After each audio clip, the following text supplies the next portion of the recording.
Chapter 4.3 God is our personification of integrative meaning. So love has been a taboo subject for science, and yet if love, or unconditional selflessness, forms only an aspect of integrative meaning, how much more unbearable has the overall tenet of integrative meaning itself been? The answer is the negative entropy-driven, integrative, cooperative, loving, selfless, order-developing theme or meaning or purpose of existence has been an almost completely unconfrontable truth for the psychologically upset, competitive, aggressive, and selfish human condition-afflicted human race. In fact, we have lived in such terrified fear and awe of the truth of integrative meaning, have been so confronted, condemned, and intimidated by it, so unable to deal with it on any sort of an equal footing, that we deified the concept, and not just as a God, but the one and only God, the most universal and fundamental, yet completely unconfrontable of truths. Monotheism, the belief that there is only one God, is an insight that goes back as far as 4,000 years ago to two very great denial-free thinkers or prophets, the Hebrew prophet Abraham, who lived around 2000 BC, and the pharaoh Akhenaten, who reigned in Egypt from approximately 1350 to 1335 BC. The very great Persian prophet Zoroaster also recognized that there is only one supreme deity, as this reference to the faith describes. Sometime around or before 600 BC, perhaps as early as 1200 BC, there came forth from the windy steppes of northeastern Iran a prophet who utterly transformed the Persian faith. The prophet was Zarathustra, or Zoroaster as the Greeks would style his name. Ahura Mazda, the supreme being or wise lord, had appeared to Zoroaster in a vision, in which the God had revealed himself to be the one supreme deity, all-seeing and all-powerful. He represented both light and truth, and was creator of all things, fountainhead of all virtue. Ranged against him stood the powers of darkness, the angels of evil and keepers of the lie. The universe was seen as a battleground in which these opposing forces contended, both in the sphere of political conquest and in the depth of each man's soul. But in time the light would shine out, scattering the darkness, and truth would prevail. A day of reckoning would arrive. And in approximately 360 BC, that other very great denial-free thinking prophet, Plato, similarly recognized that God is integrative meaning, writing that God desired that all things should be good and nothing bad, so far as this was attainable.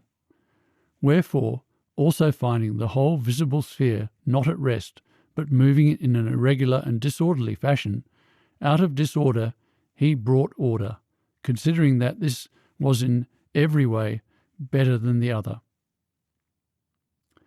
But until we could explain the human condition, and explain in first principle-based scientific terms who, or more precisely, what God is, namely our personification of the negative entropy-driven integrative theme, purpose and meaning of life, and why we needed to resort to deification in the first place, we had no choice but to leave the religious concept of God in the safely abstract, undefined state.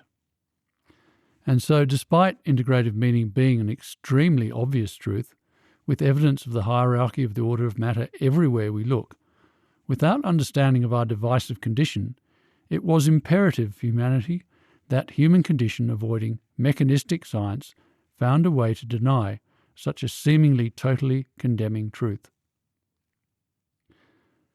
This was easily achieved through the simple assertion that there is no meaning or purpose or theme to existence, and that while change does occur, it is a random, purposeless, directionless, meaningless, blind process.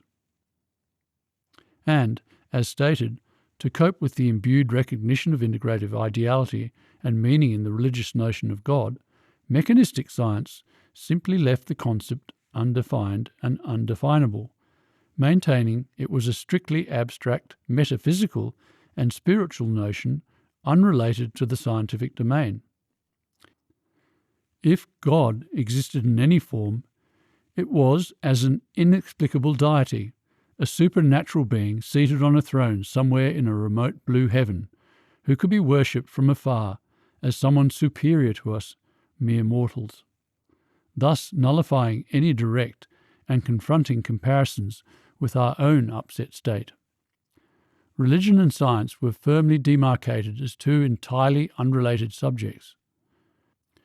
Indeed, E.O. Wilson succinctly captured the mechanistic science's view on the matter when he said, "I take a very strong stance against the mingling of religion and science."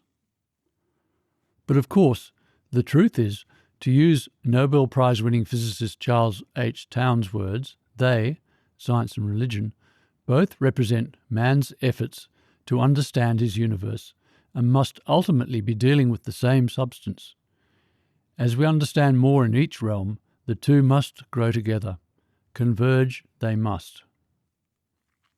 The physicist Max Planck, another Nobel winner, similarly recognised in his 1932 book, Where is Science Going?, that there can never be any real opposition between science and religion, for the one is the complement of the other. As my headmaster at Geelong Grammar School, Australia's greatest ever educator, Sir James Darling, said, "The scientist can no more deny or devaluate the truths of spiritual experience than the theologian can neglect the truths of science. And the two truths must be reconcilable, and it must be of importance to each of us that they should be reconciled." And with understanding of the human condition now found, converge they have. Ideality, which religions and the truthful, denial-free thinking, God-confronting, not avoiding prophets they were founded around represented, and our search for understanding of our non-ideal reality, which science represented, the word science literally means knowledge, have finally been reconciled.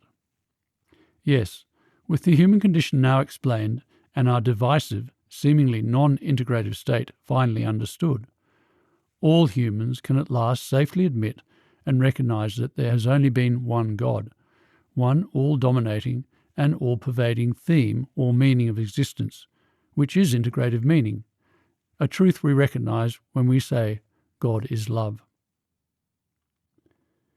It should be mentioned here that despite the fact that the admittance of the integrative meaning first required solving the issue of our divisive human condition, a rare few holistic scientists have not only courageously defied the almost universal need to deny the development of order of matter on Earth, or integrative meaning, they have actually acknowledged that it is what we mean by God.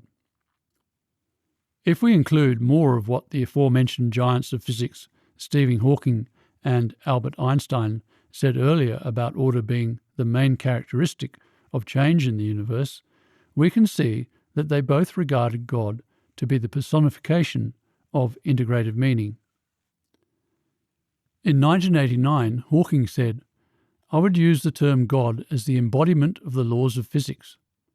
In 2002, he went further, saying, "The overwhelming impression is of order in the universe. The more we discover about the universe, the more we find that it is governed by rational laws. If one liked, one could say that this order was the work of God. Einstein thought so. We could call order by the name of God." Einstein's views on the matter were chronicled in the 1997 PBS documentary Einstein Revealed, which reported Einstein as saying that over time I have come to realise that behind everything is an order that we glimpse only indirectly, because it's unbearably condemning. This is religiousness. In this sense, I am a religious man. Einstein was also recognising that God is order or harmony when he said, "In view of such harmony in the cosmos, which I, with my limited human mind, am able to recognise, there are yet people who say there is no God." Einstein's friend and occasional collaborator, the Nobel Prize-winning physicist Erwin Schrödinger, was another leading scientist who acknowledged that integrative unity is what we've been terming God when he wrote in his 1954 book, Nature and the Greeks and Science and Humanism, that science is reticent too when it is a question of the great unity, of which we all somehow form part, to which we belong. The most popular name for it in our time is God, with a capital G.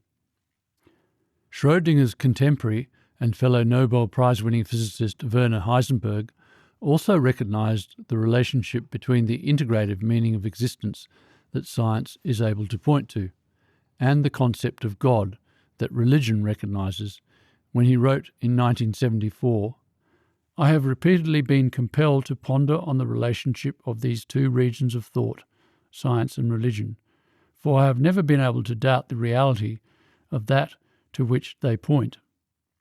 Yes, the reality of order or harmony or unity is apparent everywhere, and it is what our religiousness, our belief in God, is concerned with acknowledging.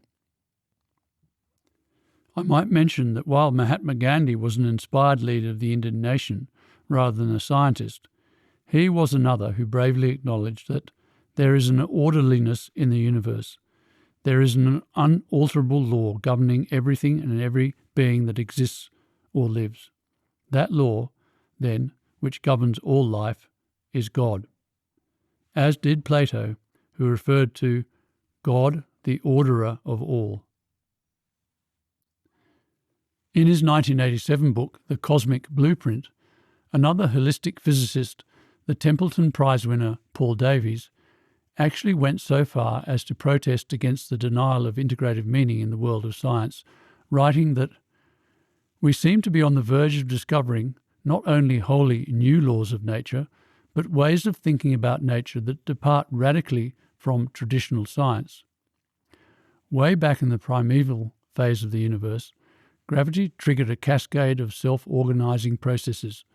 Organisation begets organisation that led, step by step, to the conscious individuals who now contemplate the history of the cosmos and wonder what it all means. There exists alongside the entropy arrow another arrow of time, the negative entropy arrow, equally fundamental and no less subtle in nature. I refer to the fact that the universe is progressing through the steady growth of structure, organisation and complexity to ever more developed and elaborate states of matter and energy. This unidirectional advance we might call the optimistic arrow, as opposed to the pessimistic arrow of the second law. There has been a tendency for scientists to simply deny the existence of the optimistic arrow. One wonders why. We can now appreciate the reason why science is reticent when it comes to a question of the great unity, the reason why scientists deny the optimistic arrow of integrative meaning is because it was far too psychologically dangerous to acknowledge without first finding the biological reason and thus defence for our divisive, apparently non-integrative, ungodly human condition. No wonder we have been, as we say, a God-fearing, in fact, so in awe of God to the point of being a God-worshipping, not a God-confronting species. As Burdave put it in his 1931 book, The Destiny of Man, he cannot, man struggles to, break through to the paradise that lies beyond the painful distinction between good and evil, and the suffering connected therewith. Man's fear of God is his fear of himself, of the yawning abyss of non-being, alienation, in his own nature. Our species' immense fear, and thus denial, of the truth of integrative meaning is, of course, the subject of Plato's famous allegory of the human condition referred to in paragraph 83, which describes humans as being imprisoned in a cave. As prisoners in this metaphorical cave, we are only able to envisage the outside world via shadows cast on the back wall of the cave. These shadows, which symbolise our limited and distorted human condition avoiding dishonest, immensely alienated, phony and fake view of the world, are thrown by the light of a fire that, situated in the entrance to the cave, effectively prevents any escape from it. Explaining the symbolism of the fire, Plato wrote that the light of the fire in the cave prison corresponds to the power of the sun, from which we have to turn back, because if we, the cave prisoner, were to go out into the sunlight, the process would be a painful one, to which we, would much object. Plato explained that the sun represents the universal self-sufficient first principle, the absolute form of good, and the highest form of knowledge, which we can now understand is integrative meaning. Fire is a common theme in many mythologies, appearing as a metaphor for the integrative, godly ideals of life, whose condemning, scorching glare we had to turn back from. In the Zoroastrian religion, fire is a representative of God, his physical manifestation. Fire is bright, always points upward, is always pure. In Christian mythology, the story of Genesis features a flaming sword flashing back and forth to guard the way to the tree of life. The Bible also records the Israelites as saying, "Let us not hear the voice of the Lord, our God, nor see this great fire any more, or we will die." The biblical character Job was another who pleaded for relief from confrontation with the unbearably depressing, integrative, godly ideals when he lamented, "Why then did you, God, bring me out of the womb? Turn away from me so I can have a moment's joy before I go to the place of no return, to the land of gloom and deep shadow, to the land of deepest night," depression. Christ also recognized the problem of the exposing light of truth that he was an unresigned, denial-free spokesman for, when he said, "The light shines in the darkness, but everyone who does evil, becomes upset, suffers of the human condition, hates the light, and will not come into the light for fear that his deeds will be exposed." Like Plato's use of the light of the sun metaphor, the rock band U2's 1992 song, "Staring at the Sun," contains these lyrics that reveal just how unbearably confronting the cooperative, loving, integrative ideals of life have been of our corrupted human condition. "It's been a long hot summer, let's get under cover, don't try too hard to think, don't think at all. I'm not the only one staring at the sun, afraid of what you'd find if you take a look inside. Not just deaf and dumb, I'm staring at the sun, not the only one who's happy to go blind." So again, while integrative meaning is the most obvious, profound, and thus important of all truths, it is clearly also the truth that has appeared to most condemn humans.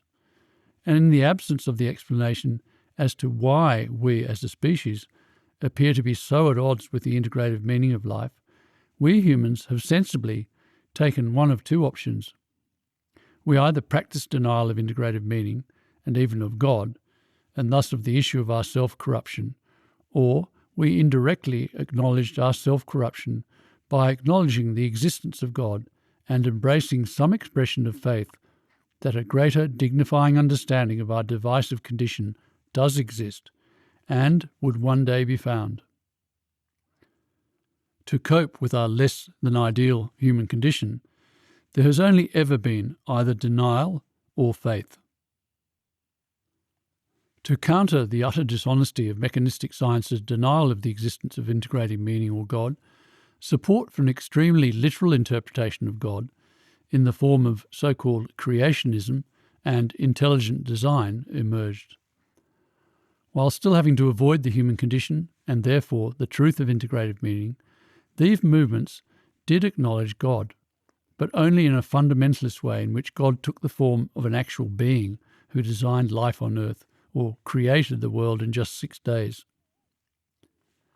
In truth, both the mechanistic approach and these more literal attitudes were immensely dishonest in that mechanistic scientists wanted to pretend to be rational and either deny any semblance of integrative meaning by refuting the existence of the concept of God or acknowledge the concept of God but claim it has nothing to do with science, while supporters of creationism and intelligent design chose to admit to a semblance of integrative meaning in the form of a God who is literally a special being or deity, with the downside being that such a stance necessarily meant abandoning all attempts at rationality. We can see that the real issue neither party was willing or able to acknowledge is the issue of integrative meaning and its human condition confronting implications. I should mention that the advocates of intelligent design would have us believe that their position is different to that of creationists.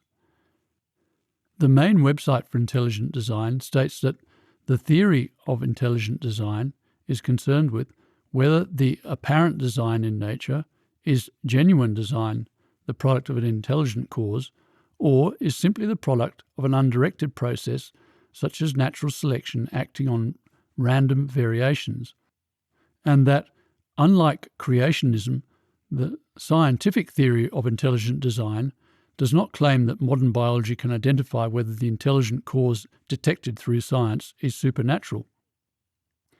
In other words, intelligent design acknowledges integrative meaning, the development of order of matter, but doesn't discount that a supernatural type creator or being or God might be involved.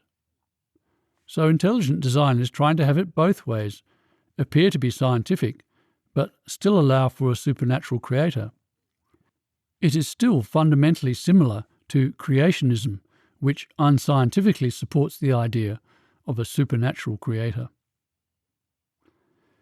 Indeed, the truth of integrative meaning and its human condition confronting implications have been so unbearably confronting that in recent years mechanistic science has, in an insidious attempt to keep the issue even further at bay, evasively steered the discussion towards whether the concept of God has been irrevocably undermined by physicists' ongoing discoveries about the Big Bang origin of the universe, the extinction of time before the Big Bang, and, more recently, the possibility of multiple universes. This is classic displacement behaviour, which, as defined in Wikipedia, is an unconscious defence mechanism whereby the mind redirects effects from an object felt to be dangerous or unacceptable to an object felt to be safe or acceptable. The fact is that starting with the boundaries of our reality of matter, space and time, and drawing on the laws of physics within which we live, we can construct the human condition and also solve it, and, by so doing, make it possible to demystify God and, indeed, bring an end to the whole debate about his existence. The enormous issue of God that has existed in the lives of humans relates entirely to the integrative process of the development of order of matter that occurs in the world within which we live, that is bounded by the elements of matter, space and time, and the effect the laws of physics have on those elements as we experience them. The insecure state of the human condition that caused us to so fear and revere all manner of gods, and then just one God, is created and solved within that realm. Science's task has been to be a winnower of mystery and superstition, with the ultimate mystery it needed to solve being the human condition. So our ability now to understand the human condition necessarily ends the fear, confusion, bewilderment and mystery that fueled such superstitious thought. It ends ignorance. Paul Davies was emphasising the integrative meaning related real issue about God when he said in 1995, "So where is God in this story of physics? Not especially in the Big Bang. To me, the true miracle of nature is to be found in the ingenious and unswerving lawfulness of the cosmos, a lawfulness that permits complex order to emerge from the chaos." Yes, with understanding of the human condition now found, it is at last psychologically safe to demystify God as integrative meaning, and, by so doing, finally reconcile religion and science. From the religious perspective, this is the time the prophet Isaiah was looking forward to, when reconciling understanding of the human condition would be found, and we could revere, instead of fear, the truth of integrative meaning or God. Why, O Lord, do you make us wander from your ways and harden our hearts, so we do not revere you? Do not be angry beyond measure. Do not remember our sins forever. All that we treasured, before the human condition emerged, lies in ruins. After all this, O Lord, will you hold yourself back? Will you keep silent and punish us beyond measure? And from the scientific side of the fence, when the scientist-philosopher Pierre Teilhard de Chardin wrote in 1938 that I can see a direction and a line of progress for life, a line and a direction which are in fact so well marked that I am convinced their reality will be universally admitted by the science of tomorrow. He too was recognising how obvious the truth of integrative meaning is, and how it wouldn't be able to be universally admitted until the human condition reconciled science of tomorrow emerged. I should mention here that there have been a few scientists, in addition to Hawking, Einstein, Koestler, de Chardin and Davies, who jumped the gun and admitted integrative meaning, as the titles of the following books, including 3 by Davies, illustrate. For instance, David Bohm wrote Wholeness and the Implicate Order in 1980. Ilya Prigogine and Isabel Stengers wrote Order Out of Chaos in 1984. Paul Davies wrote God and the New Physics in 1983, The Cosmic Blueprint in 1987, and The Mind of God, Science and the Search for Ultimate Meaning in 1992. Charles Birch wrote Nature and God in 1965, On Purpose in 1990, and Biology and the Riddle of Life in 1999. M. Mitchell Waldrop wrote Complexity, The Emerging Science at the Edge of Order and Chaos in 1992. Roger Lewin wrote Complexity, Life at the Edge of Chaos, The Major New Theory that Unifies All Sciences in 1993. Stuart Kaufman wrote The Origins of Order, Self-Organization and Selection in Evolution in 1993. At Home in the Universe, The Search for the Laws of Self-Organization and Complexity in 1995, and Anti-Chaos in 1996. And Richard J. Byrd wrote Chaos and Life, Complexity and Order in the Evolution and Thought in 2003. But such admissions are, nevertheless, an anomaly because, as has been emphasised, the vast majority of scientists haven't been prepared to go anywhere near the historically unbearably confronting truth of integrative meaning. And, as stated in Chapter 2.12, in coming off such a dishonest base, it is impossible to find a true understanding of our world and place in it, which de Chardin also understood when, in 1956, he wrote that biology cannot develop and fit coherently into the universe of science unless we decide to recognise in life the expression of one of the most significant and fundamental movements in the world around us, the vast universal phenomenon of complexification of matter. This is something that must be clearly appreciated if we are to get away to a good start in our study of man. This complexification of matter is a very simple concept, but the more we think about it, the more, in fact, are we led to see the world of life as a vast sheaf of particles rushing headlong down the slope of indefinite corpusculization. First, they are the regressive currents, entropy, dissipation of energy, but they are progressive or constructive currents too, a growing complexity, the passage from an unordered to an ordered heterogeneity, where at a certain point in this progression, vitalization occurs, and one portion of the cosmic stuff not only does not disintegrate, but even begins, by producing a sort of bloom upon itself, to vitalize. As will shortly be explained in paragraph 348, this is when the replicating DNA molecule appeared and made a business of actively resisting disintegration. Life can no longer be regarded as a superficial accident in the universe.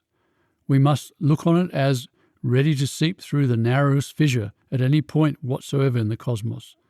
And once it has appeared, obliged to use every opportunity and every means to reach the furthest extremity of everything it can attain, the ultimate, externally, of complexity, internally, of consciousness.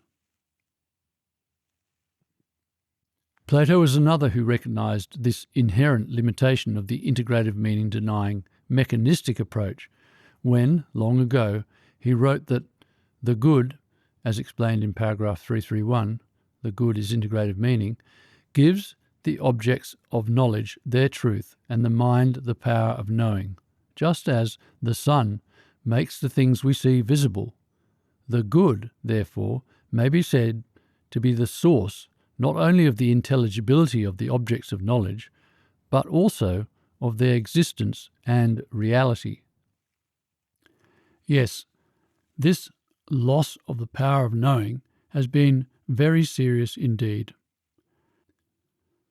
Koestler, also who felt it, bemoaning the crippled, stalled, atrophied state of all of science, but of biology and psychology in particular, when he said in his 1978 book, A Summing Up, that blind, reductionist, mechanistic science's denial of integrative meaning has taken the life out of biology as well as psychology, writing that, although the facts of the integration of matter were there for everyone to see, orthodox evolutionists were reluctant to accept their theoretical implications. The idea that living organisms, in contrast to machines, were primarily active and not merely reactive, that instead of passively adapting to their environment, they were creating new patterns of structure. Such ideas were profoundly distasteful to social Darwinians, behaviourists, and reductionists in general. Evolution is being compared to a journey from an unknown origin towards an unknown destination, a sailing along a vast ocean. But we can at least chart the route, and there is no denying that there is a wind which makes the sails move. The purposiveness of all vital processes, causality and finality, are complementary principles in the sciences of life. If you take out finality and purpose, you have taken the life out of biology as well as psychology. As was pointed out in paragraph 188, towards the end of The Origin of Species, Charles Darwin anticipated that in the distant future I see open fields for far more important researches. Psychology will be based on a new foundation, that of the necessary acquirement of each mental power and capacity by gradation, light will be thrown in the origin of man and his history. Given Koestler's comment that if you take out finality and the integrative tendency, or purpose, you have taken the life out of biology as well as psychology, what was required to bring about Darwin's new enlightening foundation for far more important research in biology as well as psychology was not only acknowledgement of the involvement of our conscious mental power, but also of integrative purpose. So what is the far more important research that results from thinking from the new enlightening foundation of accepting the truth of integrative purpose?